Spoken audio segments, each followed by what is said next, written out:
1987 வந்த படம் தான் நாயகன். இந்த படத்தை பற்றி என்னங்க சொல்கிறது?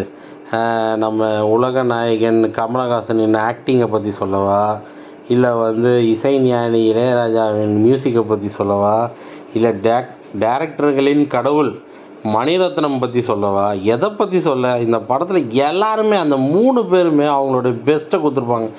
87லேயே இந்த படம் கிட்டத்தட்ட 1 கோடி ரூபா செலவு பண்ணி எடுத்திருக்காங்க. இந்த படத்தில் ஃபேமஸ் டைலாக்லாம் சில இருக்குது.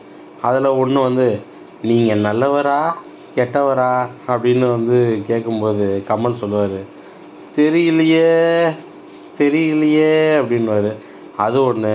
இன்னொன்று அவங்கள நிறுத்த சொல்லு, நான் நிறுத்துறேன் அப்படின்னு சொல்லிட்டு ஒரு பெரிய டைலாக் வரும் கமலஹாசன்ட்டு.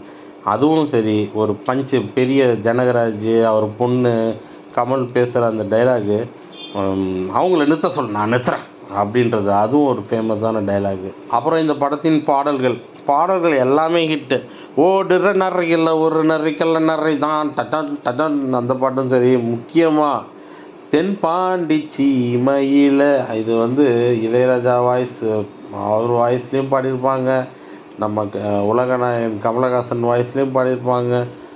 செம்ம ஹிட்டு இந்த பாட்டெலாம்.